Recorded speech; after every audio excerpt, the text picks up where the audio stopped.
The rain hammered against the windows of the Lewandowski estate, like desperate fists seeking entry. I pressed my forehead against the cold glass of the servants' corridor, watching sheets of water blur the manicured gardens into abstract paintings of green and gray. March in the city always brought storms, but this one felt different, charged with an electricity that made my skin prickle. 6 months I'd worked in this mansion. 6 months of keeping my eyes lowered and my hands busy. 6 months of pretending I didn't notice the way Marek Lewandowski moved through rooms like smoke, silent and inevitable. The other staff whispered about him in corners, voices hushed with fear and fascination. The man who controlled the city's underground antiquities trade, who could make priceless artifacts disappear and reappear at will, whose word was law in circles that operated beyond the reach of ordinary justice. I was 21, and should have known better than to accept employment in such a household. But my grandmother's medical bills had piled higher than my pride, and the salary Marek offered was 3 times what any legitimate position would pay. So I'd signed the contract, moved into the small room on the 3rd floor, and learned to become invisible. Tonight, invisibility proved impossible. Kasia, Helena's weathered face appeared in the doorway of the kitchen, her usual composure fractured by worry. Something's wrong with Mr. Lewandowski. He dismissed everyone hours ago, but I heard him in the study. He sounds unwell. My pulse quickened despite my better judgment. Have you called Dr. Kowalski? He's not answering his phone, and the master forbade me from calling anyone else. Her fingers twisted in her apron, but I can hear him through the door. He's burning up with fever, talking to people who aren't there. Someone needs to check on him. The unspoken question hung between us. Helena had worked for the Lewandowski family for 20 years. She knew the rules. No one entered Marek's private study without explicit permission. To do so could mean immediate dismissal, or worse. But the image of him alone and delirious while staff cowered in fear sparked something defiant in my chest. "I'll go," I heard myself say. Helena's eyes widened. "Kasia, if he's coherent enough to be angry, then he'll fire me." I untied my apron, hanging it on the hook by the door.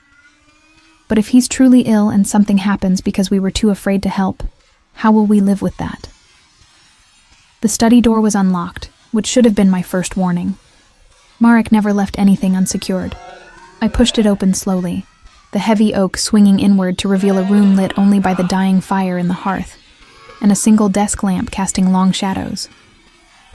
He was slumped in the leather chair behind his desk, his usually immaculate appearance disheveled in a way that made my breath catch.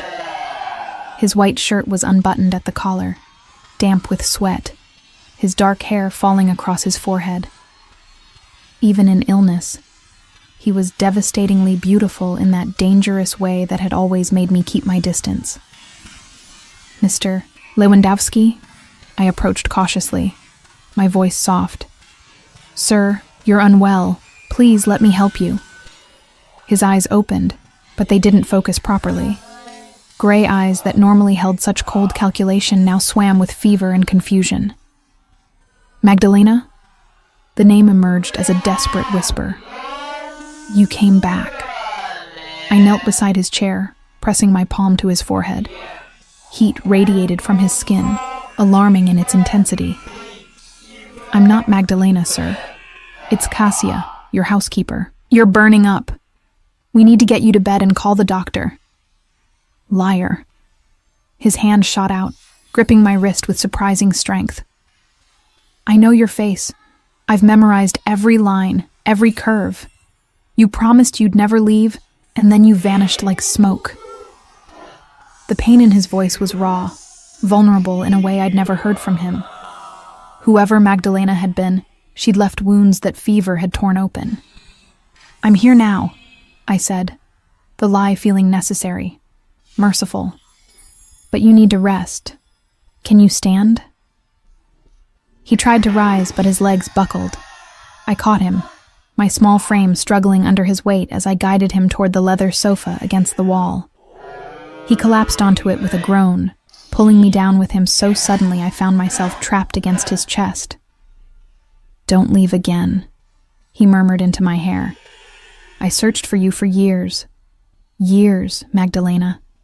Do you know what that did to me? What I became? My heart hammered against my ribs. I should have pulled away, should have maintained the professional distance that had kept me safe these 6 months. But something in his broken confession held me frozen. I won't leave, I whispered. The words both promise and lie. His hand came up to cup my face, fingers tracing my cheekbone with a gentleness that contradicted everything I knew about him. You're so beautiful. I'd forgotten how beautiful. All these years I've tried to forget, tried to bury it under power and control and fear. But you haunt me still. Marek. I breathed his first name for the first time, abandoning all pretense of formality. And then he kissed me. It should have been a fevered mistake, clumsy and confused. Instead, it was devastating in its intensity, a claiming that spoke of years of hunger and loneliness. His lips moved against mine with desperate purpose, one hand tangling in my hair, while the other pressed against the small of my back, holding me to him as though I might disappear.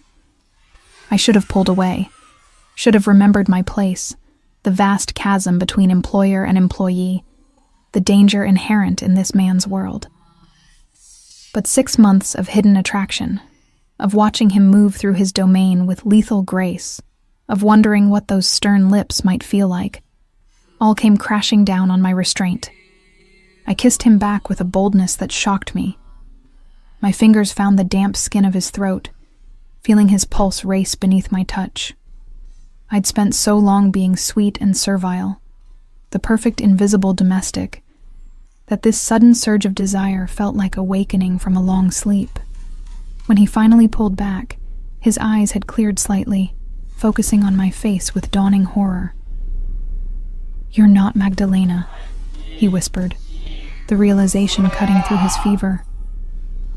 "No," I agreed, my voice steady despite my racing heart. "I'm Kasia, your housekeeper." "Kasia," he repeated the name as though tasting it. "The girl with honey-colored hair who hums while she cleans. The one who thinks I don't notice her."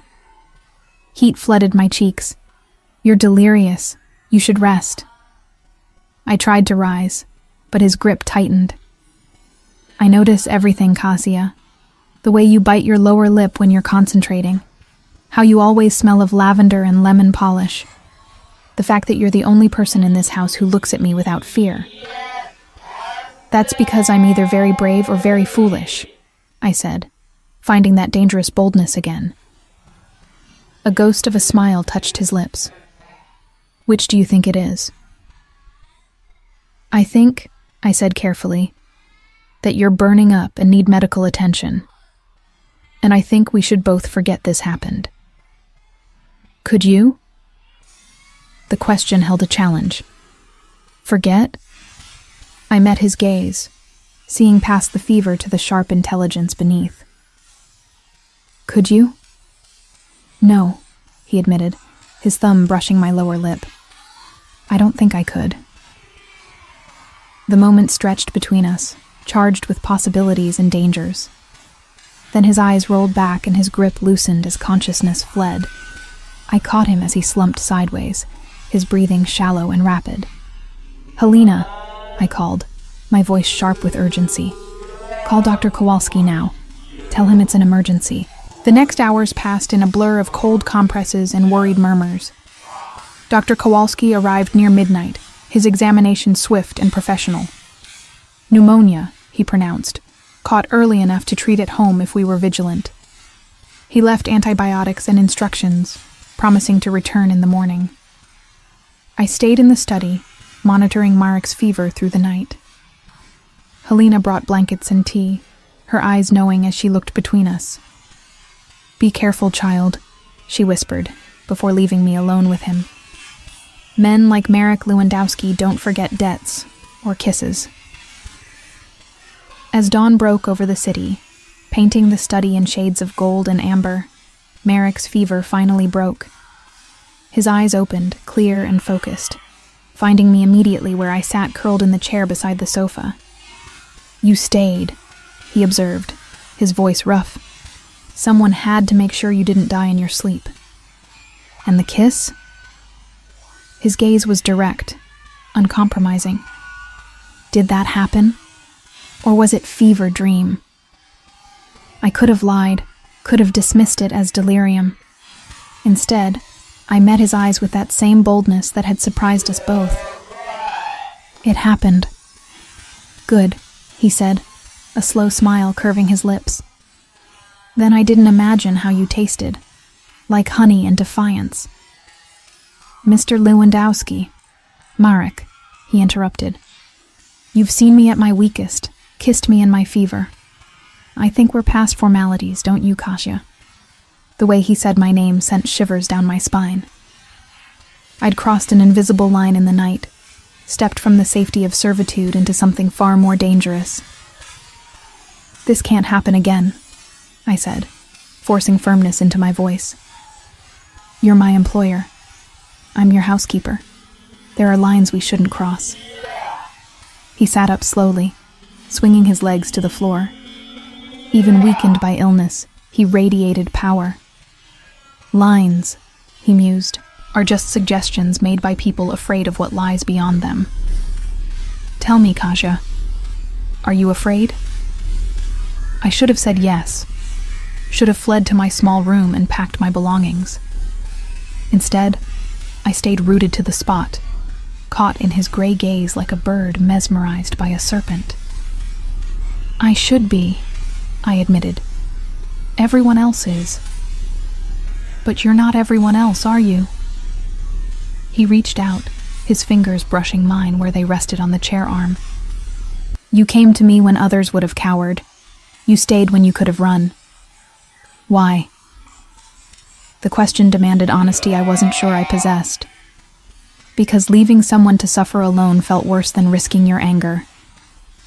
Something shifted in his expression, vulnerability flickering beneath the usual mask of control. "No one has cared about my suffering in a very long time." "Perhaps," I said softly. "You haven't let them." The words hung between us, a truth too intimate for the growing light of morning. Marek's hand closed fully over mine, his thumb tracing circles on my palm. "Stay," he said. Not an order, but something dangerously close to a plea. Not just as my housekeeper. Stay as whatever this is becoming. "And what is this becoming?" I asked, my heart hammering. "Something that will either save us both," he replied, "or destroy us completely. I'm not sure which yet." It should have been a warning. Should have sent me running for safety. Instead, I felt that dangerous boldness rise again, the part of me that had been suppressed for too long by necessity and propriety.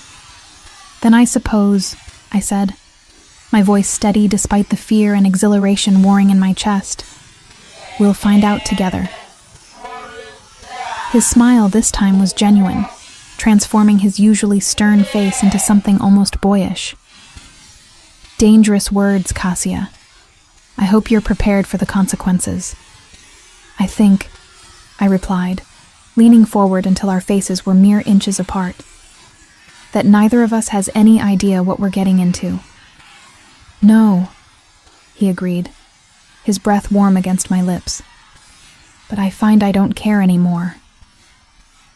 This time when he kissed me, there was no fever to blame, no delirium to excuse what we both wanted. There was only the dangerous truth that in one storm-filled night, everything had changed. April melted into May, and the kiss that should have been a mistake became a secret that transformed everything. Marek recovered from his pneumonia, but something in him had shifted, softened in ways that only I seemed to witness. In public, before his associates and staff, he remained the cold and calculating antiquities dealer, whose reputation preceded him like a shadow. But in the stolen moments we found, he became someone different, someone who smiled when I challenged his imperious commands with raised eyebrows and witty retorts. Someone who sought me out in the library late at night, not for passion, but for conversation that ranged from philosophy to poetry.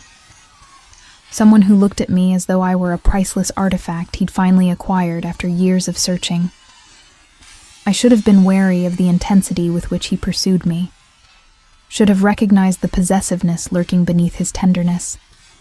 But I was 21, and had never been looked at the way Marek looked at me, as though I were simultaneously precious and dangerous, something to be cherished and controlled. "You're humming again," he observed one evening in mid-May, looking up from the ledgers he'd been reviewing in his study. I'd been dusting the bookshelves, a task I no longer needed to perform, now that my role had evolved into something undefined. But old habits died hard. "Am I?"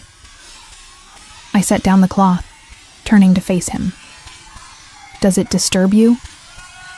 "Everything about you disturbs me," he replied, but his smile took the sting from the words.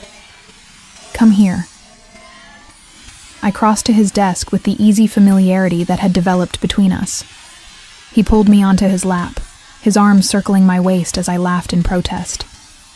"Marek, someone could walk in." "Let them." His lips found the sensitive spot below my ear. "The entire household already knows you're mine." The possessive phrase should have alarmed me, but instead, it sent warmth pooling in my stomach. "Yours?" I teased, tilting my head to give him better access. "I don't recall signing ownership papers." "Don't need papers," he murmured against my skin. "You became mine the moment you walked into this study during that storm. You just didn't know it yet." I turned in his arms, straddling him in the leather chair with a boldness that still surprised me.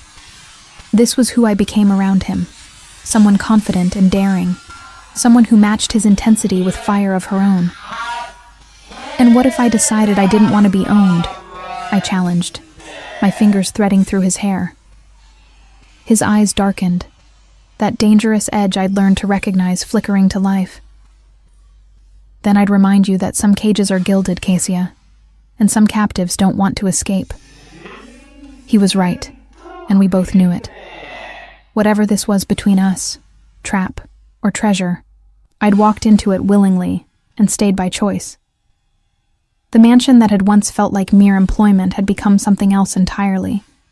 A world where I was no longer invisible but central, no longer servant, but something he couldn't quite define or control. The kiss that followed was fierce, claiming, a reminder of the power dynamic that we both pretended didn't exist. But I gave as good as I got, my teeth catching his lower lip hard enough to make him groan. "Careful, little bird," he warned, his hands tightening on my hips. "You're playing with fire." "Good," I breathed against his mouth. I'm tired of being careful.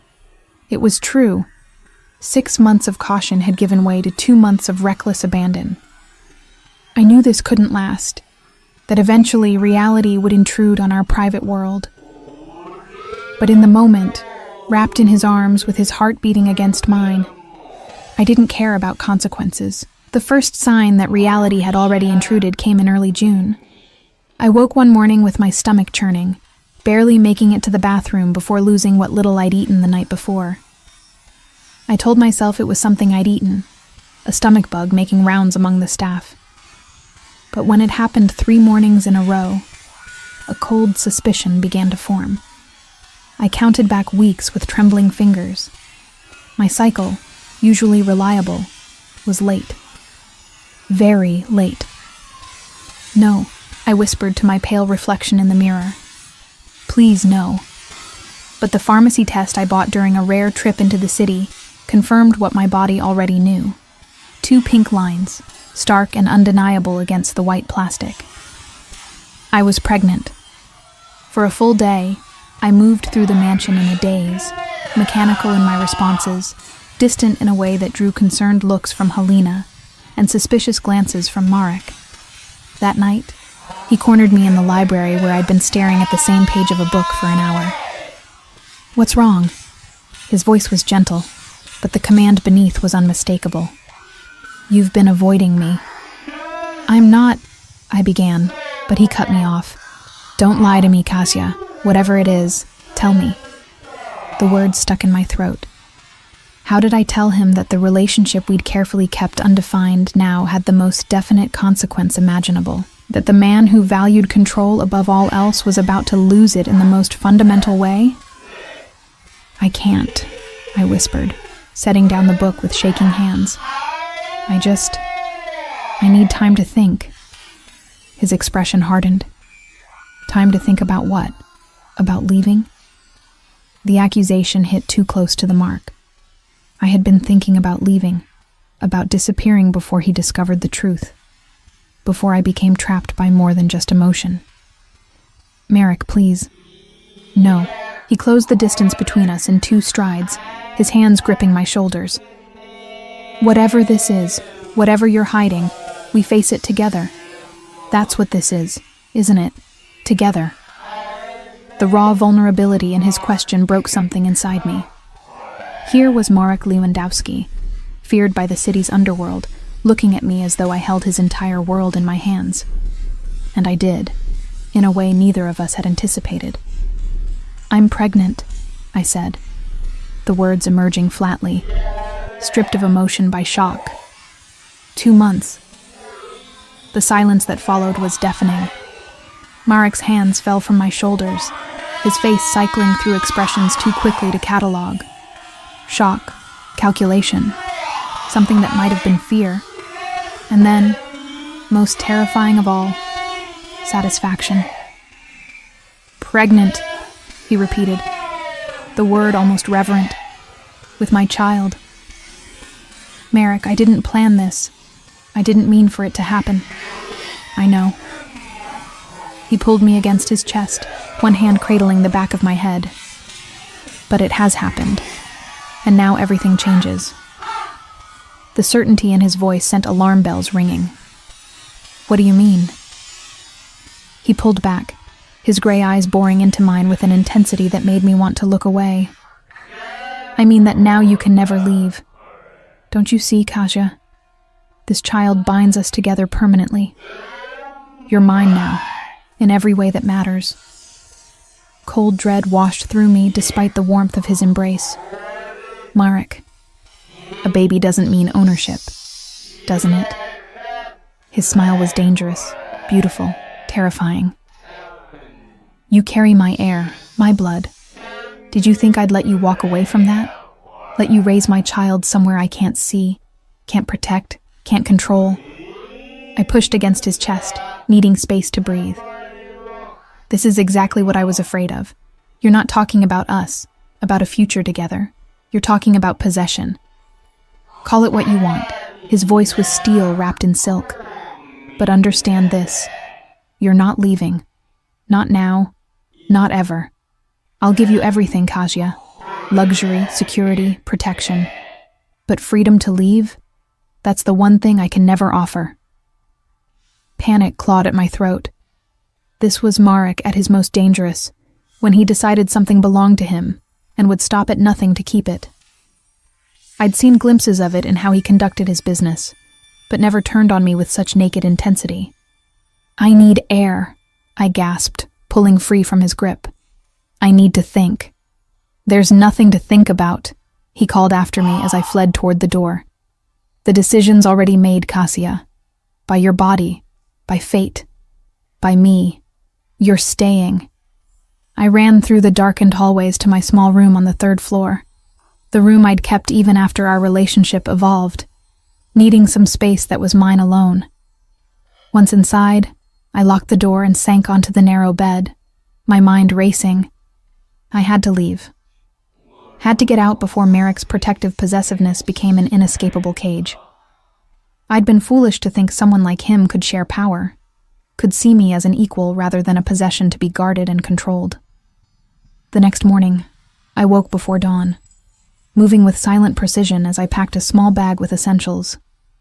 Cash I'd been saving, the few pieces of jewelry my grandmother had left me, clothes that would travel well. I waited until I heard Marek's car leave for an early meeting with a potential client, then made my way downstairs.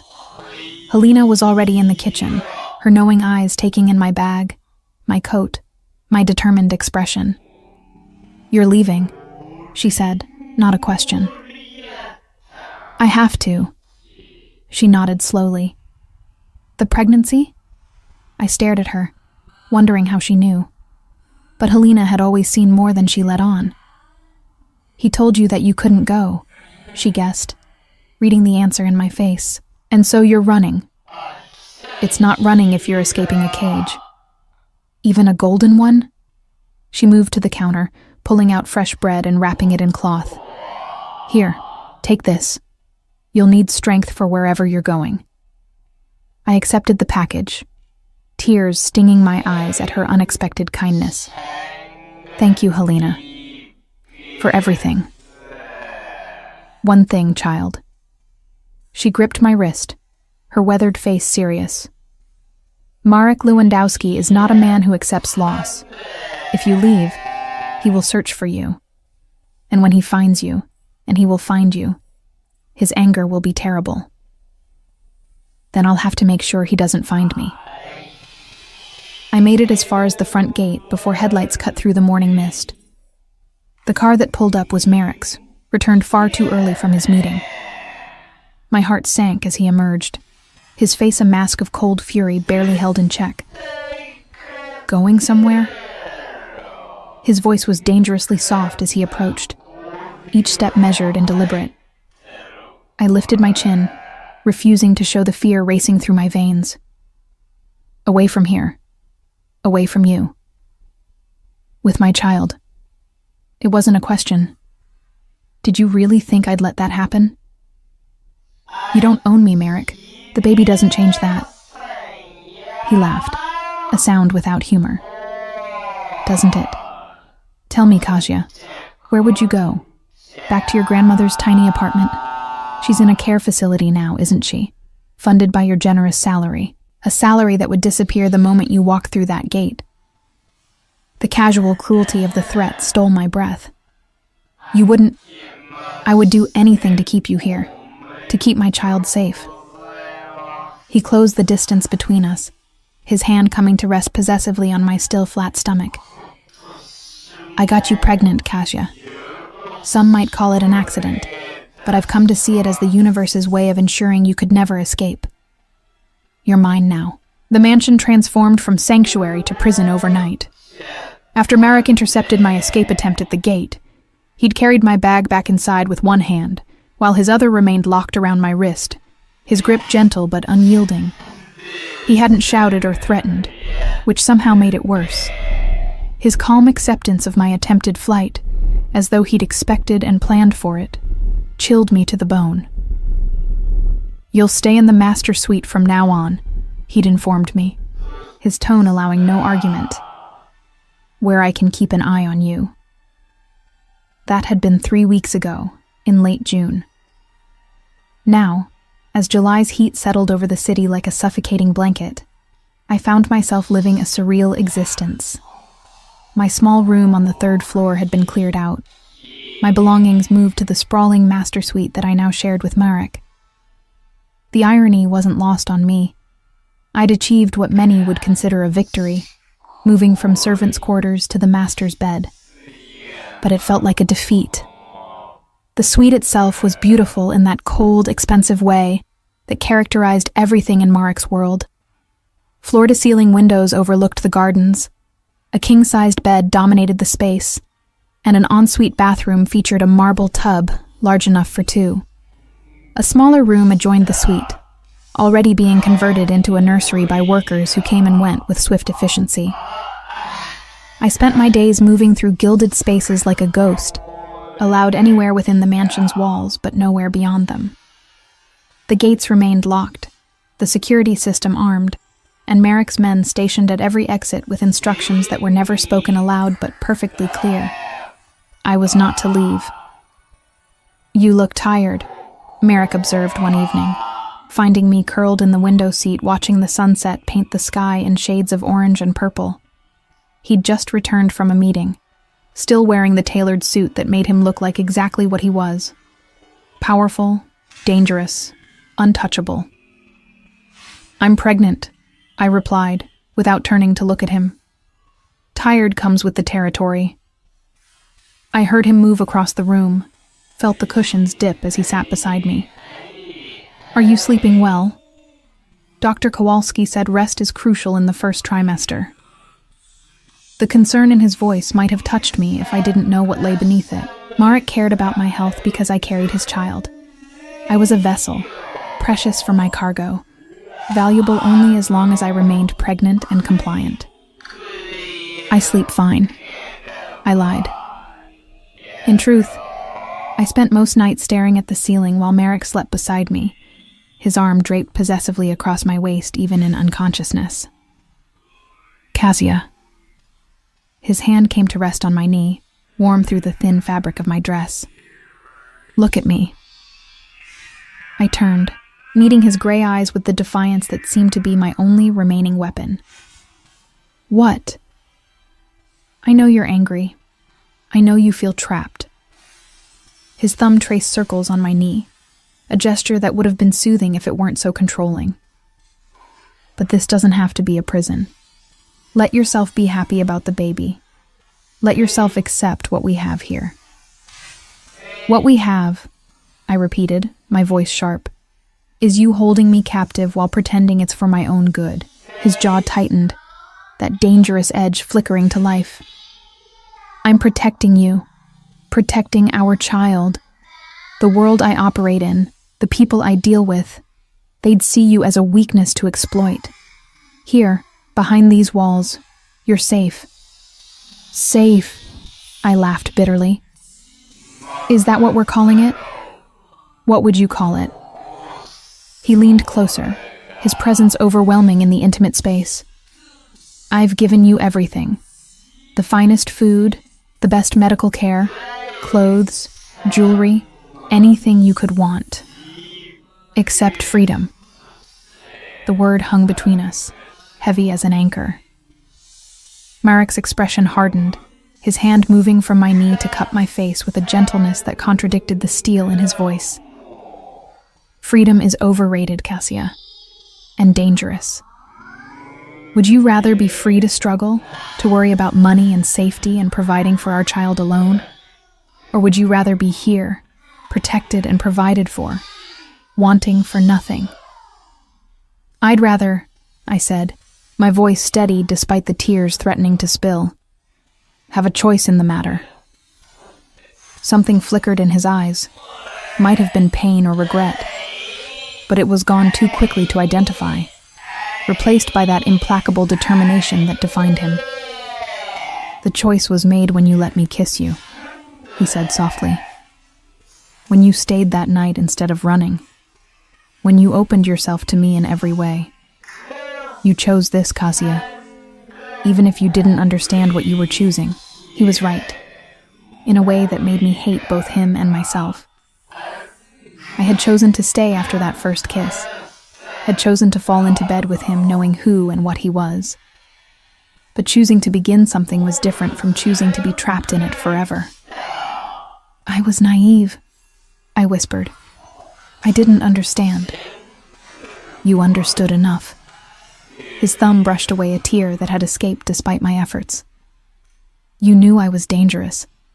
Knew I took what I wanted and kept it. That's part of what drew you to me, wasn't it? The danger, the darkness. You just didn't expect to become one of the things I wanted to keep." The accuracy of his assessment stung. He was right. I had been drawn to the danger, had felt alive in a way I never had before when he looked at me with that intense focus. But being drawn to danger and being imprisoned by it were very different things. "I hate you sometimes," I said, the confession raw and honest. "I know." He pulled me against his chest, one hand tangling in my hair. "But you also love me. Or you're starting to, which terrifies you even more than the cage." I wanted to deny it, to insist that what I felt was purely fear and resentment. But my treacherous body had already begun to soften in his embrace, seeking the comfort he offered, even as my mind rebelled against the trap. "I don't want to love you," I admitted against his shoulder. "It makes everything harder." "Then don't." His lips found my temple, pressing a kiss there that felt like both benediction and brand. Hate me if you need to. Fight me. Challenge me. Make my life as difficult as I've made yours. Just don't leave me. The vulnerability beneath the command cracked something inside me. This was the truth at the heart of our twisted relationship. Marek didn't just want to possess me. He needed me in a way that went beyond the child I carried, in a way that made him as much a prisoner as I was. Tell me about Magdalena, I said suddenly, the name I'd heard him speak in his fever returning to me. Who was she? Marek stiffened, his arms tightening around me reflexively. Why do you want to know? Because you said her name that night. Because you thought I was her when you kissed me. Because I think she's the reason you're so terrified of me leaving. He was silent for so long, I thought he wouldn't answer. Then, slowly, he began to speak, his voice distant with memory. Magdalena was my fiancée aussi when I was 25. Beautiful, intelligent, from a good family. I thought I loved her, thought we'd build an empire together. His chest rose and fell with a deep breath. Then she discovered exactly what kind of empire I was building. The illegal antiquities trade, the connections to organized crime, all of it. And she left, disappeared in the middle of the night, without a word. Did you search for her? For years. The admission was bitter. I turned over every stone, called in every favor, used every resource at my disposal. But she'd vanished completely. Later I learned she'd entered witness protection, testified against some of my associates in exchange for a new identity. Understanding dawned. So when I tried to leave, I saw Magdalena all over again, history repeating itself, the woman I cared for running from what I am. His arms tightened almost painfully. I can't let that happen twice, Kasia. I won't survive it again. The raw honesty in his confession should have softened me completely, but it also revealed the truth I'd been avoiding. Marek wasn't going to let me go because he couldn't bear to. The pregnancy hadn't created the trap. It had only given him the justification he needed to spring it. So I pay for her sins, I said quietly. Trapped because she left. You're not paying for anything. He pulled back to look at me, his gray eyes intense. This isn't punishment, Kasia. It's protection. For both of us. Protection from what? From the pain of separation. From the danger of the outside world. From the loneliness that comes from choosing safety over connection. His hand moved to rest on my stomach, where our child grew. This baby gives us purpose, gives us a reason to make this work. But even without it, I'd have found a way to keep you. The certainty in his voice was both terrifying and, in some twisted way, comforting. At least with Marek, I always knew where I stood. There were no games, no false promises of freedom. Just brutal honesty wrapped in expensive silk. As summer deepened and my pregnancy became more visible, a strange routine developed. Mornings, I would wake to find Marek already dressed for whatever business demanded his attention that day. He'd kiss me goodbye with a tenderness that felt genuine, his hand always finding my growing belly before he left. Days I spent reading in the library, walking the gardens under the watchful eyes of security, or meeting with Dr. Kowalski for regular checkups. Marek had hired a cook who specialized in pregnancy-friendly meals, and Helena had been given a generous raise to serve as my companion during Marek's absences. Evenings belonged to us. Marek would return, sometimes tense from whatever dealings he'd conducted, and find me in our suite. We'd have dinner together, talk about mundane things like the baby's development or changes to the nursery. And then, inevitably, we'd end up in bed, where the complicated tangle of resentment and desire played out in the darkness. You're showing more, he observed one night in late August, his hand spanning my rounded belly as we lay tangled in sheets. It's beautiful. I looked down at where his hand rested, this tangible evidence of the life we'd created. Sometimes I forget to be angry when I feel her move. Is that terrible? Her? His eyes lit up with interest. You think it's a girl? Dr. Kowalski offered to tell us at the last appointment, but I said I wanted to wait. Still, I have a feeling. A mother's intuition, maybe. Zofia, he said softly. If it's a girl, it was my grandmother's name.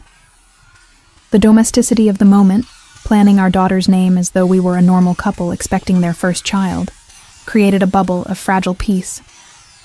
In these moments, I could almost forget the cage, almost pretend we'd chosen this freely. Zofia Lewandowski. I tested the name. It's beautiful. Zofia Lewandowski. He agreed, then paused. Unless you'd prefer Zofia Lewandowski Kaminsky. I never asked if you wanted to keep your grandmother's name in there. The offer, small as it was, felt like a concession to my autonomy.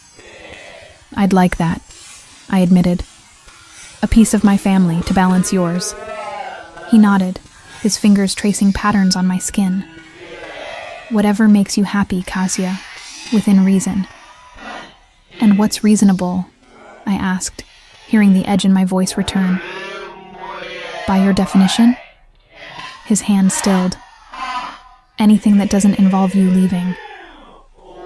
There it was, the boundary that defined our entire relationship. I could have anything, be anything, want anything, as long as I never wanted freedom. What if I promised not to run? The question escaped before I'd fully formed it. What if I gave you my word that I'd stay, raise Zofia here? Would you loosen the leash? Merrick was quiet for a long moment, his hand resuming its gentle motion on my belly. You'd hate me less if you had more freedom. I don't hate you, I said, the truth surprising even me. I hate the cage. There's a difference. Is there? His voice was soft, thoughtful. Or is the cage just an extension of me? I turned to face him fully, seeing vulnerability in his expression that he rarely showed. You're more than your need to control, Merrick, but you have to choose to be. And if I can't? If letting go means losing you? Then we're both prisoners, I said. And Zofia will be born into a beautiful prison instead of a home. The words hit their mark. I saw him flinch, saw the battle play out across his features. The man who'd been abandoned fighting against the man who wanted to be better, for me, for our daughter. I'll think about it, he said finally. But Kasia, I need you to understand something. The world I operate in, the people I deal with, they're always looking for weaknesses to exploit. You and Zofia, you're the only weaknesses I have. Keeping you safe. Keeping you close. It's not just about control. It's about survival. Then teach me to survive it, I challenged. Don't just lock me away and hope that's enough. Teach me what I need to know. Let me understand your world so I can navigate it. He studied me with those calculating gray eyes, and I could see him weighing the risks, measuring my words for sincerity. Finally, he nodded slowly. All right, but on one condition. What? You stop looking for ways to escape. You commit to being here, to making this work. Not because you're trapped, but because you're choosing it. It was a devil's bargain, trading one kind of captivity for another. But at least this cage came with the promise of knowledge, of agency, of something more than passive imprisonment. I'll try, I said carefully. I can't promise to stop wanting freedom, but I can promise to stop actively seeking escape. For now. For now, he echoed, a slight smile touching his lips. I suppose that's the best I can hope for. He kissed me then, and I let myself sink into it, let myself feel the complicated tangle of emotions this man evoked. Resentment and desire, fear and fascination, hatred and something dangerously close to love. As August gave way to September, and my pregnancy progressed into the 3rd trimester, I began to see a different side of Marek's world. He started bringing me to meetings held at the mansion, letting me observe as he negotiated deals for rare artifacts.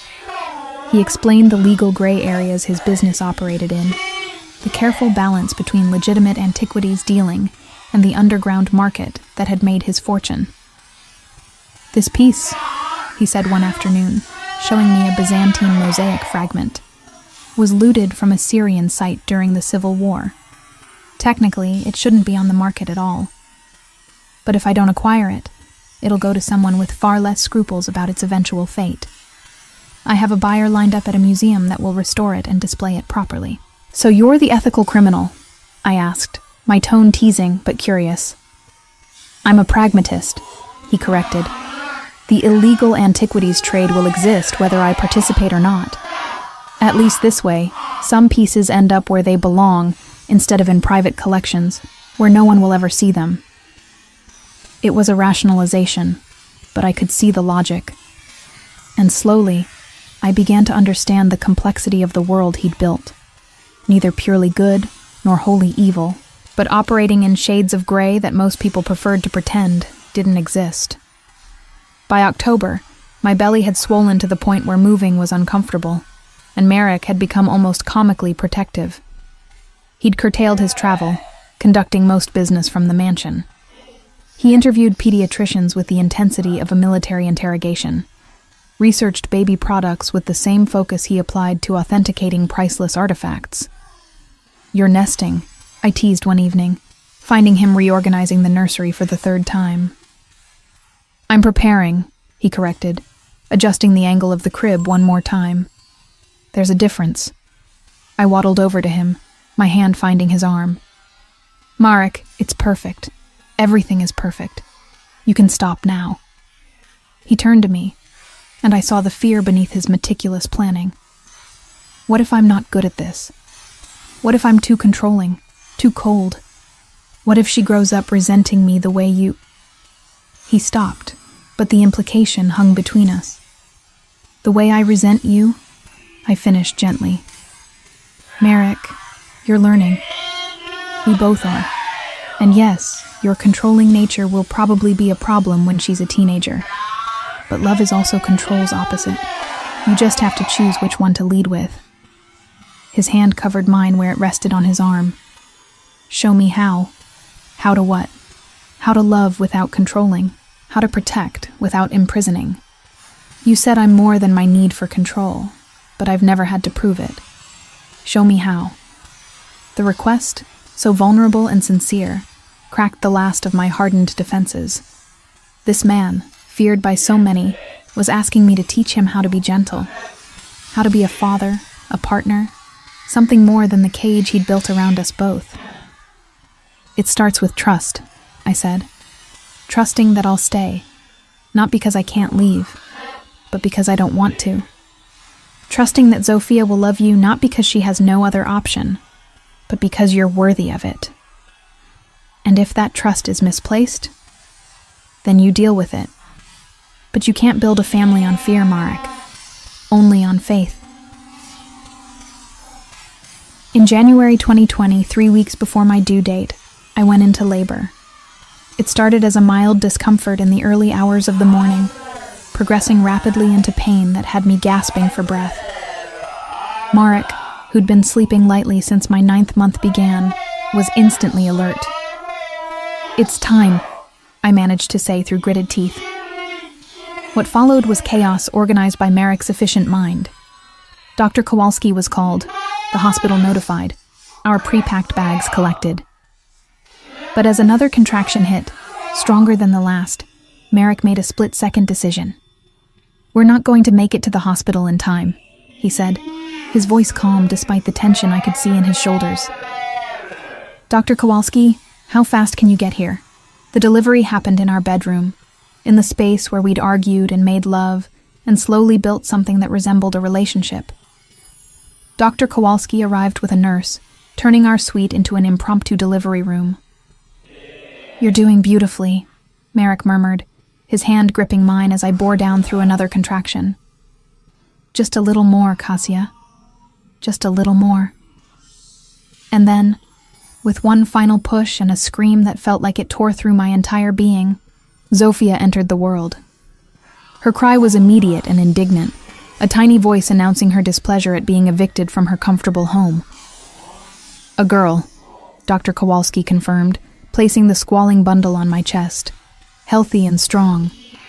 I looked down at my daughter, this perfect tiny human with Merrick's dark hair, and what I suspected would become my grandmother's eyes, and felt something shift fundamentally inside me. All the resentment, all the anger, all the complex tangle of emotions, simplified into one overwhelming feeling. Fierce, protective love. "Zofia," I whispered, touching her impossibly small hand. "Hello, little one." Merrick leaned over us both, his expression transforming into something I'd never seen before. Wonder, pure and undiluted, mixed with a tenderness that made him look young and vulnerable. "She's perfect," he breathed. "You're both perfect." In that moment, in the aftermath of bringing life into the world, the cage didn't matter. The complicated history, the forced proximity, the twisted path that had led us here, all of it faded into insignificance next to the reality of our daughter. We had created life together, and in doing so, we'd created something neither of us had expected: a family. The first 3 months of Zofia's life passed in a blur of sleepless nights and overwhelming love. Marek, who had approached fatherhood with the same intensity he brought to everything else, proved surprisingly adept at midnight diaper changes and soothing a fussy infant. We took turns walking her through the mansion when she wouldn't settle, developed a wordless communication about who would handle which feeding, and slowly found our rhythm as parents. By April 2020, as I turned 22 and spring returned to the gardens, something had fundamentally shifted between us. The cage was still there. I still couldn't leave without Marek's knowledge and approval. But it no longer felt like the defining feature of our relationship. Instead, we'd become something that resembled actual partners, united by our daughter and the strange domestic peace we'd built. "She has your smile," Marek observed one evening, cradling Zofia against his shoulder as she dozed contentedly after her feeding. "When she's sleeping like this, I can see exactly how she'll look when she's older." I moved to sit beside him on the sofa, tucking myself against his side in a gesture that had become natural over months of proximity. "And she has your determination. Have you noticed how she glares when she doesn't get what she wants? Pure Lewandowski stubbornness." He laughed, the sound genuine and unguarded in a way that still surprised me. "I have no idea what you're talking about. I'm the picture of flexibility and compromise." "Right," I said dryly. "That's exactly how I'd describe the man who restructured his entire business so he could work from home for 6 months. That was practical, not stubborn. There's a difference." I tilted my head to look at him, taking in the softened lines of his face, the way fatherhood had gentled something hard in him. "You've changed, you know, since Zofia." "Have I?" He shifted Zofia carefully, her small body rising and falling with her peaceful breaths. "Or have I just finally had a reason to show you what was always there?" It was a fair question. The man who'd held me captive had always been capable of tenderness. I'd seen it in our stolen moments before everything became complicated. But parenthood had drawn it to the surface, made it his default rather than his exception. "Both, maybe," I admitted. "You're learning to control less and trust more, even if it terrifies you." His free hand found mine, fingers interlacing in a gesture that had become our private language. "You terrify me. This terrifies me." He glanced down at Zofia. "Loving you both this much, needing you this much, knowing that my entire world could crumble if anything happened to either of you. That's what love is," I said softly. "Vulnerability, risk, the opposite of control." "Then I'm deeply in love," he replied, his gray eyes meeting mine, "and deeply terrified." The moment hung between us, intimate and honest in a way our relationship had never quite achieved before. I leaned up to kiss him, a gesture of comfort and connection rather than passion. "We're terrified together," I said against his lips. "That has to count for something." The peaceful bubble we'd built shattered 2 weeks later. I was in the library with Zofia, reading aloud from a picture book while she gurgled and grabbed at the colorful pages, when Helena appeared in the doorway. Her usually composed face was tight with worry. "Kasia, Mr. Lewandowski needs you in his study immediately. He said to bring the baby." Alarm prickled along my spine. Marek never summoned me to his study during business hours, and he certainly never asked for Zofia to be present during work matters. "What's happened?" "I don't know, but there are 3 of his men with him, and they all looked grim when they arrived." I gathered Zofia into my arms, her solid warmth a comfort against my growing anxiety, and made my way through the mansion's familiar corridors. The study door was partially open, and I could hear Marek's voice, cold and controlled in a way I hadn't heard in months. "I don't care what it costs or who you have to lean on. Find out everything about Wojciech's operations, every business, every asset, every person who works for him. I want a complete picture by tomorrow." I knocked softly and pushed the door fully open. Marek stood behind his desk, looking every inch the dangerous man I'd first known, all softness stripped away. 3 of his most trusted security personnel stood near the windows, their expressions professionally blank. "Kasia." His face transformed when he saw us, fear flickering beneath the cold control. "Come in and close the door." I did as instructed, my heart hammering. "What's going on?" Helena said. "Wojciech Dabrowski made contact this morning." Marek's voice was careful, controlled. "He's a rival dealer. I've been edging out of the market for the past year. He's not happy about it." "What does that have to do with us?" Marek moved around the desk, approaching me with measured steps. His hand came up to cup my face, thumb brushing my cheekbone. "He knows about you, about Zofia, and he's threatening to use you to force my hand in certain business negotiations." The room seemed to tilt. I clutched Zofia tighter, her innocent weight grounding me. Threatening how? He suggested that accidents happen to young mothers and babies, that it would be tragic if something were to befall the family of Marek Lewandowski. His voice remained calm, but I could see the fury burning beneath the surface. "He's hoping I'll back down. Give him territory I've claimed, in exchange for your safety." "But we're here," I said, gesturing to the mansion around us. "Behind your security. How could he possibly?" "Men like Wojciech don't make empty threats, Kasia. If he says he can reach you, I have to assume he's telling the truth." Marek's hand dropped to Zofia, touching her dark hair with infinite gentleness. "I won't take that risk. Not with either of you." One of the security men, a granite-faced individual named Stefan, cleared his throat. "Sir, we've already doubled the perimeter guards and updated all security protocols. No one gets within 100 meters of this property without us knowing." "It's not enough." Marek's gaze never left mine. "Wojciech operates in the same gray areas I do. He knows how to circumvent security, how to find weaknesses. I need to eliminate the threat entirely." A chill ran down my spine at the implication. "Marek, what are you planning?" "Nothing you need to worry about." He turned to his men. "Dismissed. I'll call you when I need updates." After they filed out, leaving us alone, I confronted him directly. "You can't just have this man killed because he threatened us. That makes you no better than..." "Than what?" His voice was sharp. "Than the criminal you've always known I am? I've never pretended to be anything else, Kasia." "You've changed," I insisted. "Since Zofia, you've been different. Gentler. Don't throw that away because some rival dealer made threats he probably can't even carry out. You don't understand. He pulled me against him, careful of Zofia between us.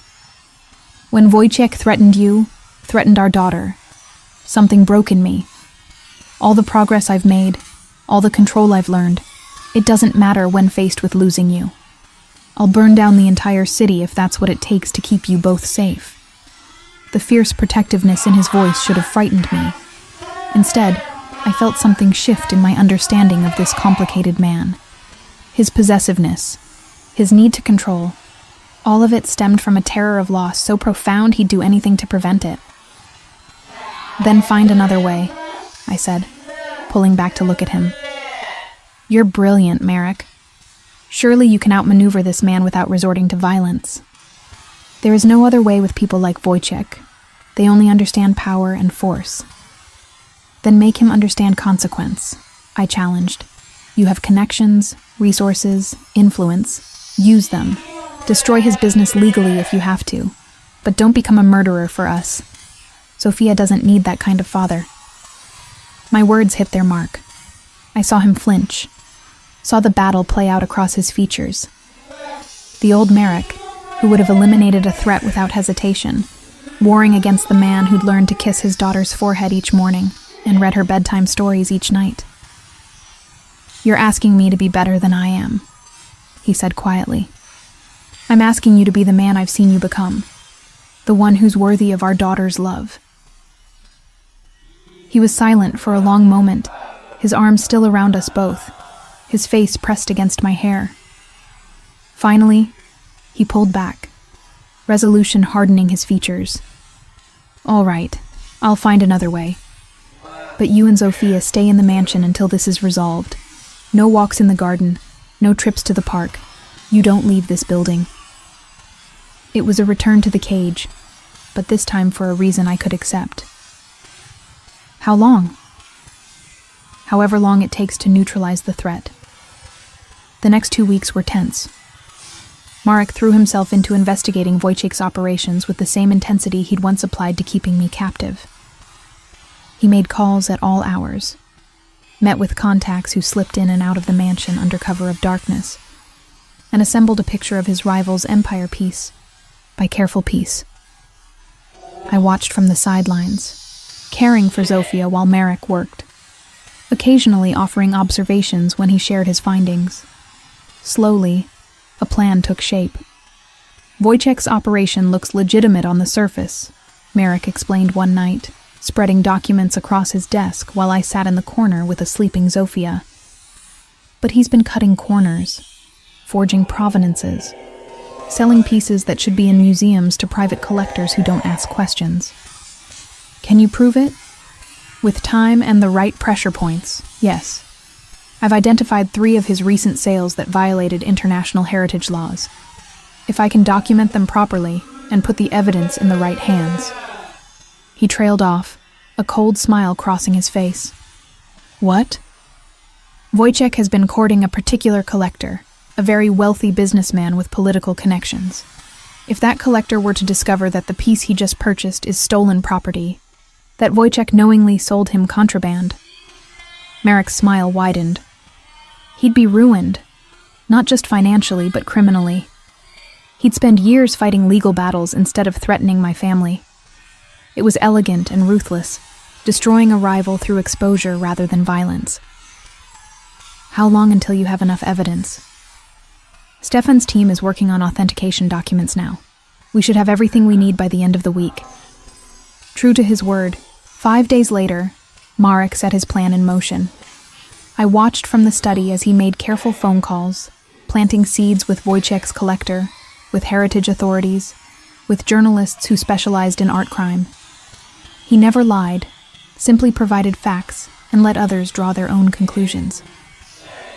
Within 48 hours, news broke about a scandal in the antiquities trade. Wojciech Dabrowski's name was everywhere, his business under investigation, his assets frozen pending legal proceedings. The collector Marek had targeted, furious at being made to look foolish, was using his political connections to ensure the full weight of the law came down on Wojciech's head. It's done, Marek said, finding me in the nursery where I was putting Zofia down for the night. Wojciech won't be threatening anyone for the foreseeable future. He'll be too busy fighting to stay out of prison. I studied his face, looking for signs of the old ruthlessness. Instead, I saw satisfaction, yes, but also something like pride. He'd won without bloodshed, using intelligence and strategy instead of violence. You did it, I said. You found another way. I did it for you, for her. He moved to the crib, looking down at our sleeping daughter. You were right. She doesn't need a father who solves problems through violence. She needs someone who can protect her through wit and will. I slipped my hand into his, squeezing gently. I'm proud of you. His eyes snapped to mine, surprise evident. You are? You could have done what you've always done. What would have been easier? But you chose to be better, for Zofia. That takes more strength than violence ever could. He pulled me against him, his embrace tight and grateful. You make me want to be better. Both of you do. As spring deepened into early May, with the threat eliminated and Zofia thriving, something fundamental shifted in our relationship. The cage that had defined us for so long began to feel less like imprisonment and more like protection, less like control and more like partnership. Marek began talking about the future, not in terms of keeping me captive, but in terms of building something together. He spoke of gradually legitimizing more of his business, of using his knowledge and connections for preservation rather than profit, of creating a legacy that Zofia could be proud of. I want to take you somewhere, he said one evening in late May, after Zofia had been put to bed. Will you trust me? It was the first time he'd asked me to leave the mansion since Wojciech's threat. I studied his face, seeing only sincerity. Where? The botanical gardens. I've arranged for private access after hours. I thought we could walk under the stars, just the two of us without security hovering. Without security? I raised an eyebrow. Marek, that doesn't sound like you at all. I'm learning to let go, he said, or at least trying to. Will you come with me? I recognized it for what it was, a test for both of us. Could he trust me to return? Could I trust him to give me freedom without strings attached? Yes, I said. I'll come. The gardens were beautiful in the moonlight, silver and shadow playing across carefully tended beds of flowers and winding paths. We walked hand in hand, silent at first, simply existing together in a space that wasn't the mansion. Do you remember, Marek said eventually, when you accused me of getting you pregnant to trap you? I remember. I've been thinking about that lately, about how I framed it as fate, as the universe ensuring you couldn't escape. But the truth is more complicated. I waited, letting him work through whatever he needed to say. I think, he continued slowly, that I trapped myself as much as I trapped you. By insisting you stay, by building walls around us, I imprisoned us both. You were right to resist it, to fight me on it. And now? He stopped walking, turning to face me fully in the moonlight. Now I'm asking you to choose to stay. Not because you're pregnant or because I've locked the gates, but because you want to build this life with me, with us. It was the question I'd been avoiding for months, the choice I'd never truly been given. Did I love this complicated, dangerous man? Did I want the life we'd built together? Or had I simply accepted it as inevitable? I thought about Marek holding Zofia for the first time, about how he'd learned to soothe her cries and change her diapers with meticulous care. I thought about how he'd chosen legal destruction over violence when threatened, how he'd been slowly transforming his business into something he could be proud of. I thought about the man who kissed me goodbye each morning and found me each evening, who'd learned to ask instead of demand, to suggest instead of command. "I want to stay," I said. "Not because I'm trapped, but because this is where I choose to be.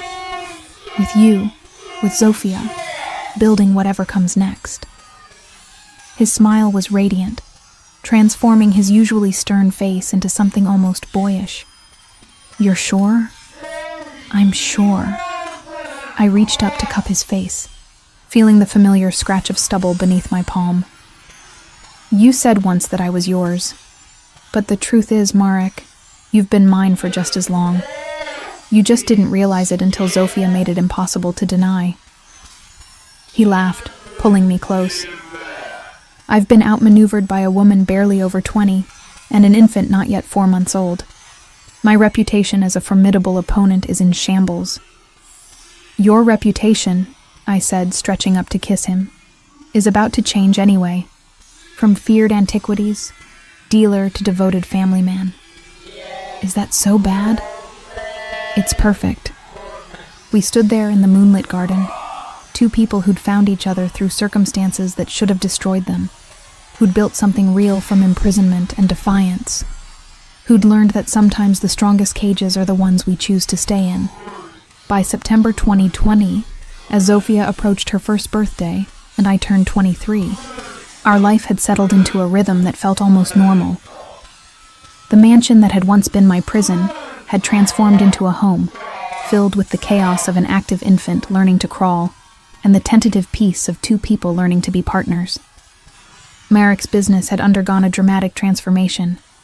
He'd spent the summer working with cultural heritage organizations, using his extensive knowledge to help recover looted artifacts and return them to their countries of origin. The illegal aspects of his operation had been methodically dismantled, replaced with a legitimate consultancy that museums and governments paid handsomely for his expertise. "It's actually more profitable this way," he admitted one evening, bouncing Zofia on his knee while I prepared her dinner. "Who knew that being legal could be so lucrative?" "Everyone who's been telling you that for years," I replied, mashing bananas with a fork. "You just needed the right motivation to listen." His eyes met mine, warm with the affection that had slowly replaced the cold possession of our early days. I had the right motivation. I just needed time to recognize it. Zofia chose that moment to grab a handful of his hair, yanking with the gleeful strength only babies possessed. Marek winced, but didn't pull away, simply detached her small fingers gently while she giggled at the game. "You're getting good at that," I observed, "at being a father. I have an excellent teacher." He stood, settling Zofia into her high chair with practiced ease. "And a daughter, who doesn't let me get away with being controlling and distant." It was true. Zofia had drawn out a warmth in Marek that I suspected had been buried since childhood. He sang to her in Polish, told her stories about his grandmother, played peekaboo with the same intensity he'd once brought to business negotiations. Fatherhood had cracked open something in him that all my resistance never could. As autumn deepened and we began planning Zofia's first birthday party, Marek grew increasingly distracted. I'd find him staring into space during dinner, or working late into the night on projects he wouldn't discuss. At first, I worried he was falling back into old patterns, conducting business he didn't want me to know about. "Is everything all right?" I asked one evening after putting Zofia to bed, finding him in his study surrounded by papers. "You've been distant lately." He looked up, startled, as though he'd forgotten I was in the house. "I'm sorry. I've been working on something important, and it's consuming more attention than I'd like." "Is it business? Are you in trouble?" "No, nothing like that." He stood, crossing to where I lingered in the doorway. "It's personal. I'll tell you soon, I promise. I just need to get a few more things in order." The evasiveness bothered me, but I'd learned to trust Marek's word.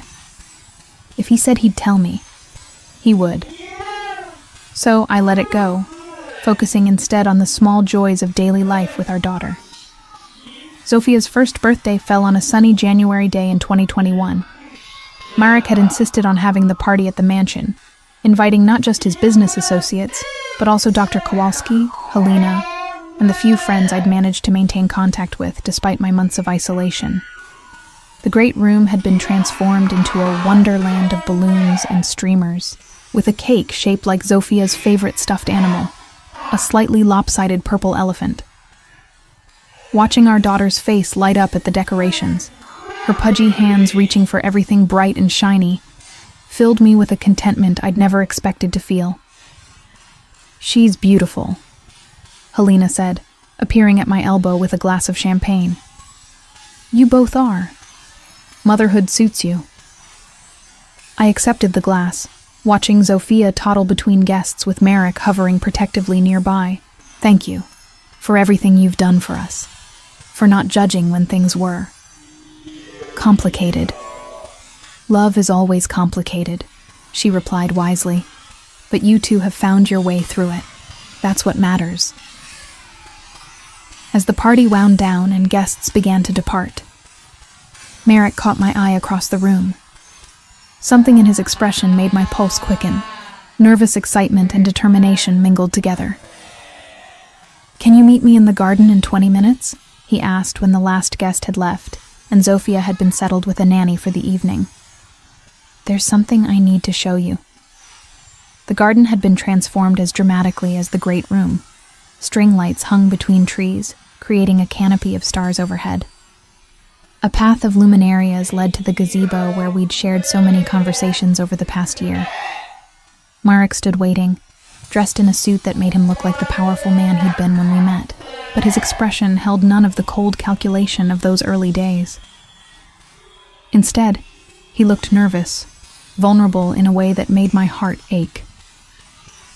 "What's all this?" I asked, taking in the romantic setting. "A conversation I should have had with you months ago, maybe years ago." He took my hand, leading me to the gazebo where a single chair had been positioned to face the gardens. "Sit, please." I sat, watching as he began to pace, his usual composure fractured by whatever he needed to say. "When I first brought you here," he began, "I told myself it was about protection, about keeping you safe, keeping my child safe. And that was part of it. But the truth is, I brought you here because I was terrified of losing you. Marek, we've talked about this. Let me finish." He stopped pacing, dropping to one knee in front of my chair. "I've spent the past 2 years learning from you, learning that love isn't possession, that partnership means equality, that the strongest bonds are chosen, not enforced. You've made me better, Kazia. You and Zofia have given me a reason to be better."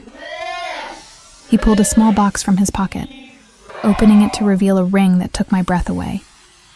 Not ostentatious or showy, but perfectly crafted, with the center stone the color of honey surrounded by smaller diamonds. "I know I've asked you to stay before. I've demanded it, manipulated you into it, done everything wrong. So now I'm asking properly. Kazia Kaminsky, will you marry me?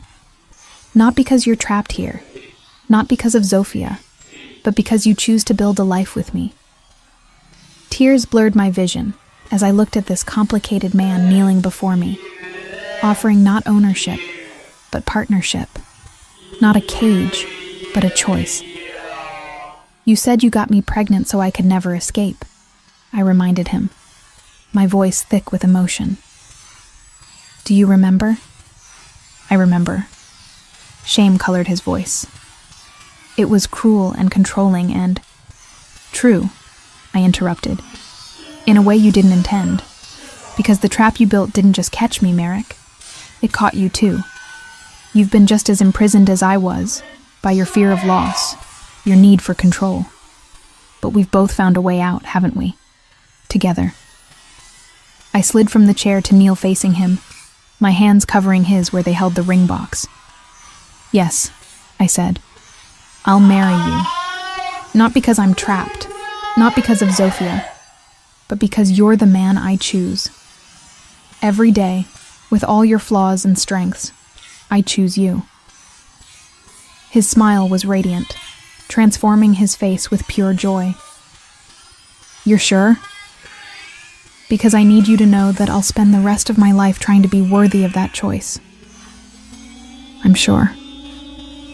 I leaned forward, kissing him with all the love and exasperation and fierce affection that had grown between us. "Though I reserve the right to remind you of that promise when you get controlling and stubborn." He laughed against my lips, slipping the ring onto my finger with shaking hands. I would expect nothing less. We sat there in the garden as stars emerged overhead, talking about wedding plans and the future, about legitimizing Marek's business further, and maybe giving Zofia a sibling someday. The conversation flowed easily. Two people who'd learned each other's languages, who'd fought and surrendered, and ultimately chosen each other. "I never thanked you," Marek said eventually, his arm around my shoulders as we watched the lights twinkle in the trees. "For what?" "For not giving up on me, for seeing past the cage to the man inside it, for teaching me that love and control are opposites, and that you can't have both." I nestled closer to his warmth. "You taught me things too. That strength isn't just about independence. That asking for help isn't weakness. That sometimes the right prison is the one you choose." "Are you calling our relationship a prison?" "I'm calling it a choice we both made. The best choice, as it turns out." The next 4 years passed in a blur of ordinary magic. We married in January 2024, on Zofia's 4th birthday, in a small ceremony at the mansion where it all began. Dr. Kowalski walked me down the aisle. Helena wept quietly in the front row, and Zofia served as flower girl, with enthusiastic, if imprecise, aim. Marek's business continued its transformation into something completely legitimate. He became a respected consultant in cultural heritage preservation, working with governments to recover looted artifacts and establish proper provenance documentation. The dangerous edge that had once defined him softened into determination. The need for control channeled into protecting history, rather than hoarding it. I found my own purpose, using my experience to help other young women who'd found themselves trapped in dangerous relationships. Marek provided funding for a safe house, using his connections to ensure protection for those seeking to escape. The irony wasn't lost on either of us, but it felt like completing a circle, using our painful beginning to help others find their way out.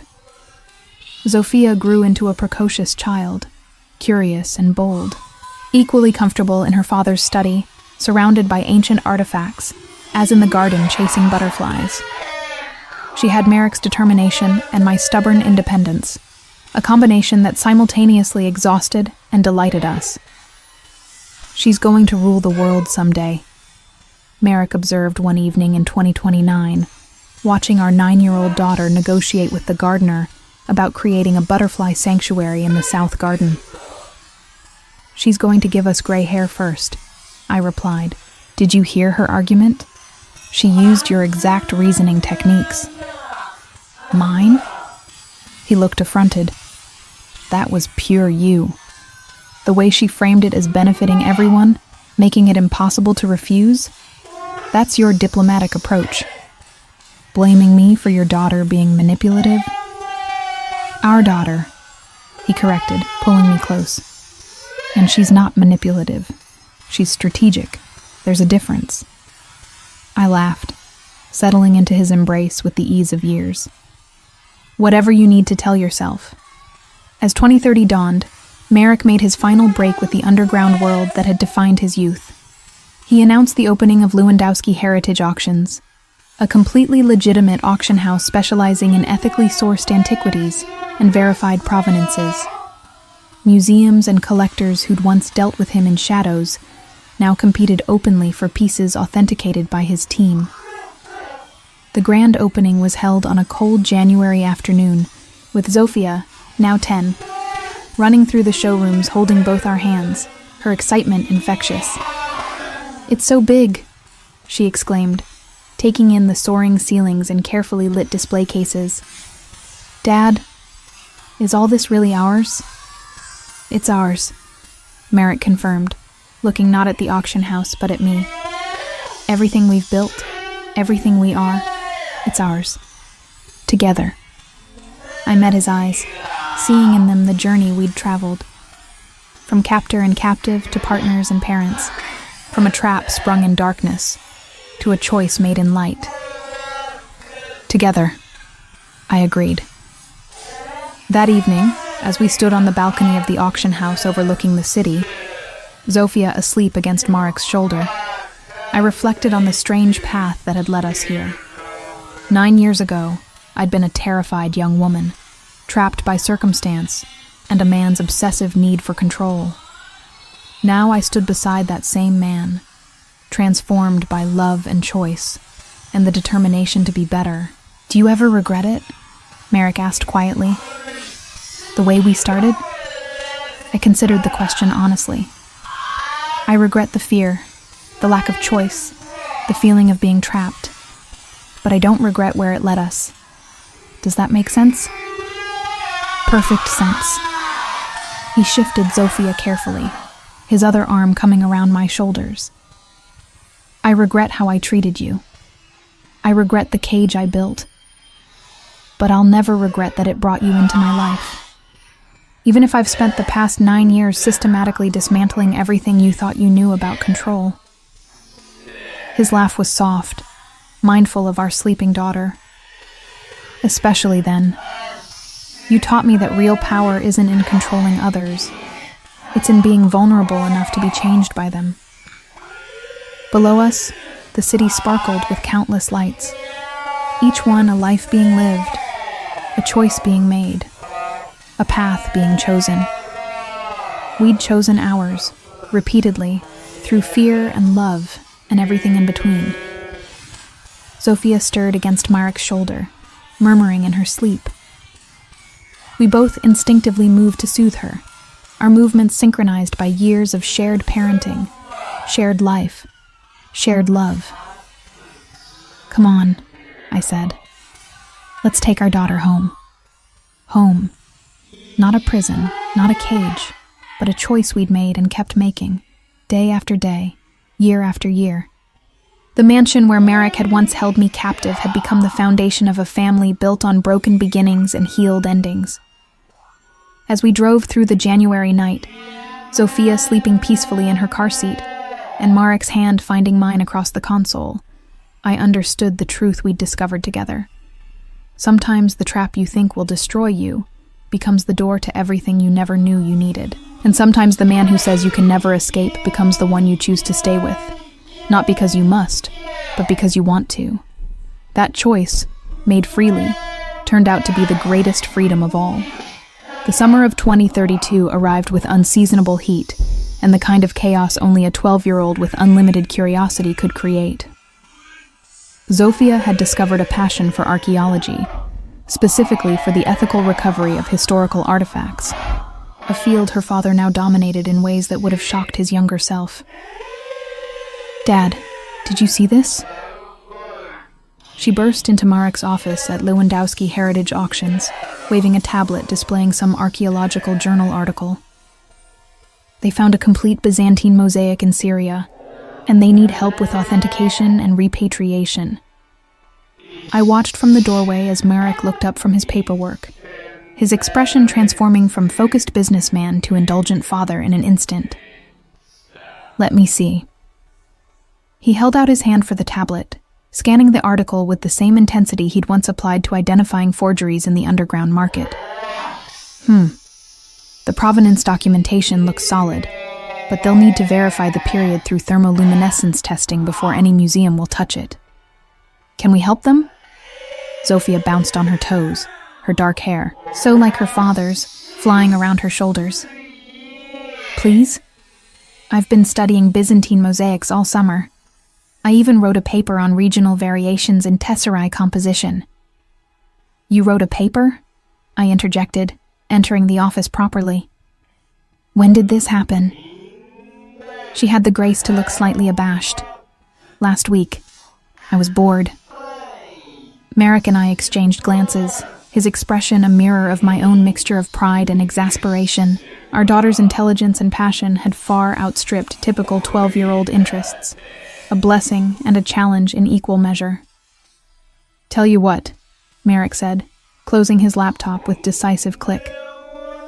"Why don't we make a family trip out of it? We can fly to the site, consult with the archaeological team, and if everything checks out, we can facilitate the piece's return to the Syrian government through proper channels." Zofia's squeal of delight nearly deafened us both. She threw herself at Merrick, nearly toppling his chair backward. Thank you. This is going to be amazing. I need to research the site's history and prepare questions for the lead archaeologist and—" She was already mentally planning, her words tumbling over each other. "Homework first," I reminded her. "You still have that math assignment due tomorrow." She groaned dramatically, but extracted herself from Merrick's arms. "Fine. But I'm doing my math equations with Byzantine numerical systems just to make it more interesting." After she'd departed in a whirlwind of energy, Merrick stood and crossed to where I leaned against the doorframe. "We created a monster," he said, but his smile was pure pride. "We created a brilliant, passionate young woman who's already more ethical about antiquities recovery than you were at 30, I corrected. Though I'm not sure where she gets the academic intensity from. Definitely from you." He pulled me into his arms, pressing a kiss to my temple. "The stubborn determination to pursue knowledge, even when everyone says it's impossible? That's pure Cassia." I settled into his embrace, breathing in the familiar scent of his cologne. 14 years since that fever-addled night when everything changed, and he could still make my heart skip with simple gestures. "How's the Dubois acquisition going?" I asked, referencing a delicate negotiation he'd been working on for months. "Complicated. The family wants to auction several pieces from their collection. But I'm concerned about the provenance of 3 items. They may have been looted during the Napoleonic Wars. What will you do?" "Pull them from the auction until we can verify their history properly." He said it so simply, as though choosing ethics over profit was natural, but I remembered the man he'd been, the one who would have sold first and asked questions never. "I'm proud of you," I said softly. He pulled back to look at me, surprise evident in his gray eyes. "After all these years, you can still say that and mean it?" "Especially after all these years, because I've watched you choose integrity repeatedly when the easier path was right there. That's not who you were, Merrick, but it's who you've become." Something shifted in his expression, vulnerability flickering across his usually controlled features. "Because of you. Because you refused to let me be less than I could be. Because you chose to listen." I reached up to cup his face, feeling the familiar scratch of stubble. "I pushed, but you had to choose to change. That's all you." He kissed me then, not with the desperate intensity of our early days, but with the deep certainty of years spent building something real. "Come with me," he said when we finally parted. "There's something I want to show you." He led me through the auction house's main gallery, past display cases holding artifacts that would be sold to museums and collectors next week, each piece carefully documented and ethically sourced. We climbed to the second floor, to a section that was still under construction. "This," he said, gesturing to an empty wing with walls painted a soft cream, "is going to be the Kaminsky-Lewandowski Education Center." I stared at him. "The what?" "An educational facility." He moved through the space, pointing to different areas. "Here, we'll have workshops for students interested in archaeology and art history. There, interactive displays about the ethical recovery of cultural heritage. And in that corner, a research library open to the public." "Merrick, this is incredible, but why are you naming it after both of us?" He turned to face me fully, his expression earnest. because none of this would exist without you. The business I've built, the ethics that guide it, the purpose that drives it, all of it comes from the woman who refused to let me keep her in a cage, who demanded better and made me believe I could be better. Tears pricked at my eyes. You're going to make me cry in public. We're alone, he pointed out, and I'm not done. The center's mission will focus specifically on helping young people, particularly young women, who feel trapped by circumstance. We'll offer scholarships, mentorship, job training, all the things that might have helped you if circumstances had been different. I understood then what he was doing, transforming the cage he'd built around me into a door for others, using the very thing that had imprisoned me as a tool to free others. When did you plan all this? Over the past year. I wanted it to be perfect before I showed you. He pulled me close again. Our daughter is going to change the world, Cassia. But first, I wanted to make sure we'd already started changing it ourselves. The Education Center opened 6 months later, in January 2033, on Zofia's 13th birthday. The timing was deliberate, Marek's way of marking how far we'd come since that cold January day when she'd been born into a household of complicated love and uncertain futures. Zofia cut the ribbon herself, her speech about the importance of ethical archaeology and cultural preservation bringing tears to my eyes.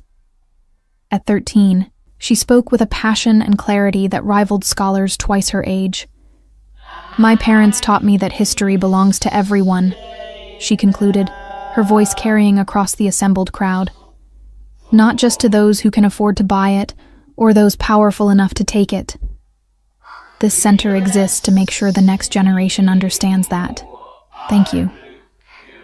The applause was thunderous. I felt Marek's arm slip around my waist as we stood to the side, watching our daughter accept congratulations from the mayor, from museum directors, from the young scholarship recipients who'd be the center's first students. She's remarkable, I whispered. She's ours, he replied simply. The best thing we ever created. Later that evening, after the celebration had wound down, and Zofia had gone to bed exhausted but elated, Marek and I found ourselves in the garden where he'd proposed years before. The gazebo lights still twinkled overhead, and the path of luminarias still glowed, creating a space that existed outside of time. Do you remember? I asked, settling into his arms on the bench where we'd shared so many conversations. What you said to me the morning after Zofia was born, after all the pain and fear of delivery. I said a lot of things that day. You said that we'd created life together, and in doing so, we'd created a family, that it changed everything. I remember. His chin rested on top of my head. I meant it. Still do. You were right, but not in the way you thought. I turned to look at him in the soft light. It wasn't just that we became parents. It was that Zofia gave us a reason to be better than our worst instincts. You learned to let go of control because she needed a father, not a jailer. I learned to trust because she needed to see strength, not just resistance. She saved us, Marek said quietly. This child I once saw as a way to trap you. She freed us both. It was the truest thing he'd ever said.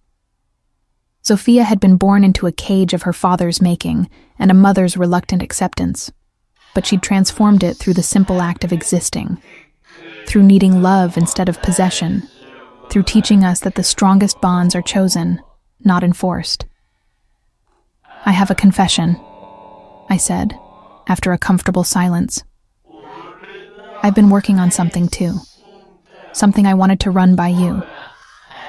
Oh?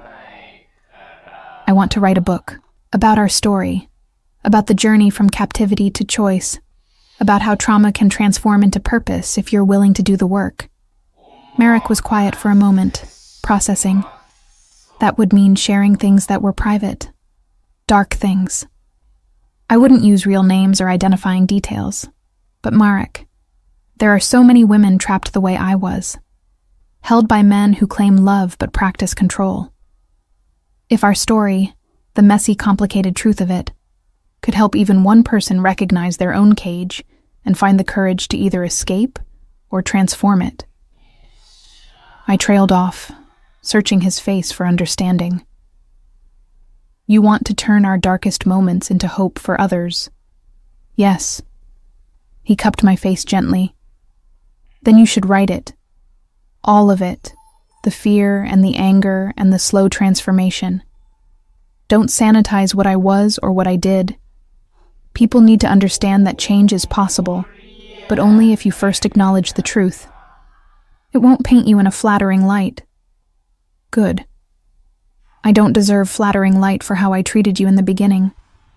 What I deserve is to spend the rest of my life proving I'm not that man anymore. He kissed me softly. Write the book, Cassia.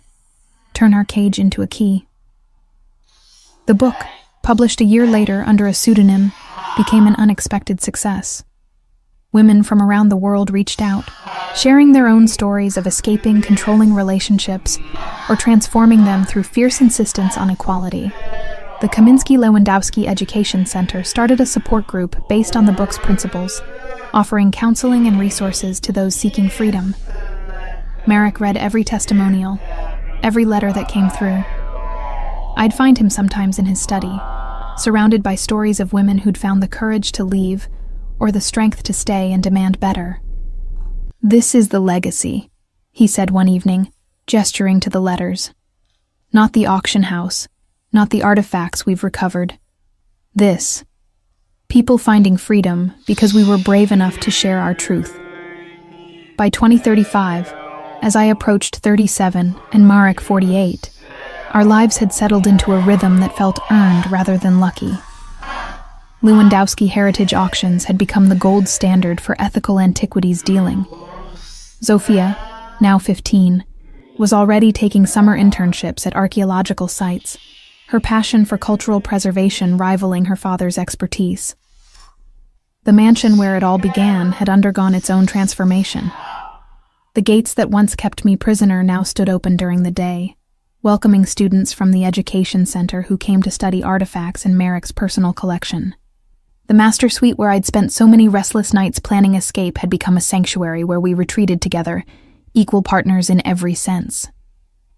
We're running out of time, Zofia announced one Saturday morning, bursting into the breakfast room where Marek and I were enjoying lazy coffee and newspapers.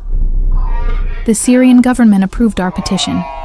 We can help with the Byzantine mosaic recovery, but we need to be on site in 2 weeks. I looked at Marek over the rim of my cup, seeing my own mixture of pride and trepidation reflected in his eyes. Our daughter was growing up, her interests carrying her toward a future that would inevitably take her away from us. Then we'd better start planning, he said. Can't let an opportunity like this pass by.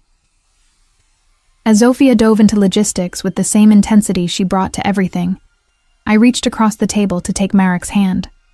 He squeezed gently, understanding the bittersweet moment. We were watching our daughter become who she was meant to be, just as we'd become who we were meant to be. She's going to leave us someday, I said quietly, after Zofia had rushed off to start packing despite still having 2 weeks. Go off to university, have her own adventures. I know. His thumb traced circles on my palm, a gesture of comfort refined over years. And we'll let her go, because that's what parents who love properly do. No cages for her. No cages for anyone, he agreed. Not anymore. That evening, as sunset painted the garden in shades of gold and amber, the 3 of us walked the paths together. Zofia chattered excitedly about tesserae patterns and repatriation protocols, her intelligence and passion a testament to what children could become when raised with love instead of control. Marek and I walked hand in hand behind her, watching this remarkable human we'd created against all odds. Do you ever miss it? I asked him quietly. The power, the control, the certainty of always being the one making decisions? He considered the question seriously, never dismissing my need for honesty. Sometimes I miss the simplicity of it. of deciding something and making it happen without negotiation or compromise. But then I look at what I have now, what we've built together, and I realize that the old way was just fear dressed up as strength. And now?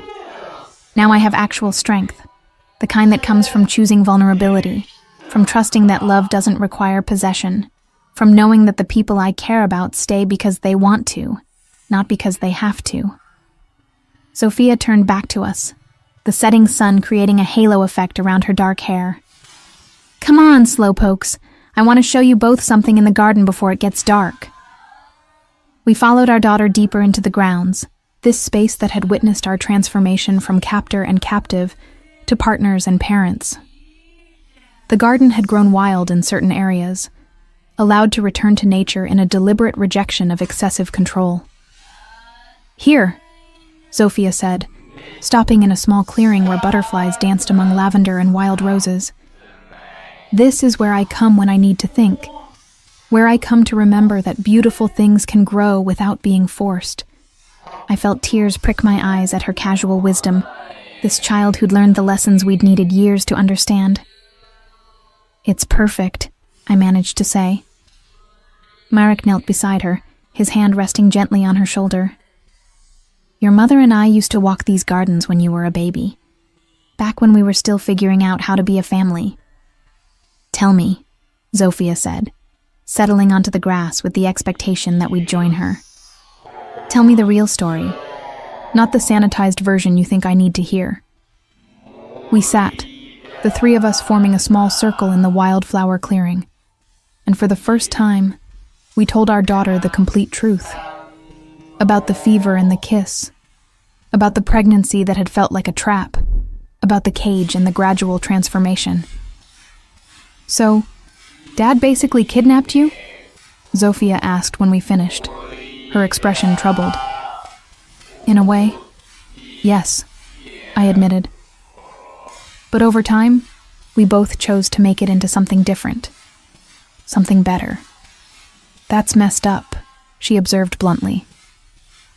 But also kind of beautiful, that you could take something that started so wrong and make it right? We didn't make it right, Marek corrected gently. We just kept choosing to be better than we were. And we're still choosing, every day. Sophia was quiet for a moment, processing. Then she looked at us both with those serious eyes that seemed older than her 15 years. I think I get it. You're saying that the beginning doesn't have to define the ending. That people can change if they want to badly enough. That love can transform if both people are willing to do the work. Exactly that, I said, pulling her into a hug. And you, sweetheart, are the proof that even the most complicated beginnings can create beautiful endings. As stars began to emerge overhead, and fireflies joined the butterflies in the garden, we sat together, three people bound by blood and choice, and the fierce determination to be better than our circumstances. The cage Marek had built 14 years ago no longer existed, transformed over time into a home where doors stayed open and choices were honored. The fear that had driven him to trap me had been replaced by trust earned through years of choosing each other daily. And Sophia, born into that complicated beginning, had become the embodiment of transformation itself. Proof that even from darkness, light could emerge if you were willing to nurture it. I love you both, she said, her voice cutting through the peaceful evening. Even knowing the messy parts. Maybe especially because of them. Because you didn't pretend it was perfect. You just kept working to make it better. Marek's arm came around my shoulders, pulling me close. We love you too, little bird, more than we ever thought possible. As we made our way back to the house as full darkness fell, I reflected on the journey we'd traveled. From that storm-filled night in March 2019 when everything changed, through the fear and fury of captivity, through Zophia's birth and the slow transformation of our relationship, to this moment of hard-won peace. The man who'd once told me I could never escape had become the man I chose to stay with. The cage he'd built had been dismantled piece by piece, replaced by a home built on honesty and choice, and the daily practice of love without possession. And the child he'd seen as insurance against my flight had become the teacher who showed us both that the strongest bonds are those freely chosen and continually renewed. In the end, Merrick had been both right and wrong that June morning when he'd intercepted my escape. I had been his, in a way, carrying his child and bound to him by circumstance. But what he hadn't understood then, what had taken years to learn, was that being his meant nothing if I wasn't also fully my own. True belonging, we'd discovered, required freedom. Not freedom to leave necessarily, but freedom to choose to stay. Every day, every moment, choosing each other and the life we'd built. Not because we were trapped, but because it was where we wanted to be. As we entered the mansion that had witnessed our entire journey, Sophia already chattering about tomorrow's research plans, Marek caught my hand. "Thank you," he said quietly. "For what?" "For not giving up. On me, on us, on the possibility that people can change. For being stubborn enough to demand better and patient enough to wait while I figured out how to give it." I stopped in the hallway, pulling him close for a kiss that still, after all these years, had the power to make my heart race. "Thank you," I replied, "for being brave enough to change, for proving that cages can become doorways if you're willing to unlock them." Zophia's voice called from upstairs, something about forgotten archaeology books, and we both smiled at the familiar chaos. "Shall we?" Merrick asked, gesturing toward the stairs. "Together," I confirmed, as I had so many times before. Together we climbed toward our daughter and our future, two people who'd found each other in darkness and created light, who'd transformed a trap into a choice, who'd proven that even the most complicated beginnings could lead to endings worth every struggle. The cage was gone. In its place stood a home, a family, and a legacy of transformation that would outlast us both. And that, I thought as Merrick's laughter mixed with Sophia's in the hallway ahead, was the truest freedom of all.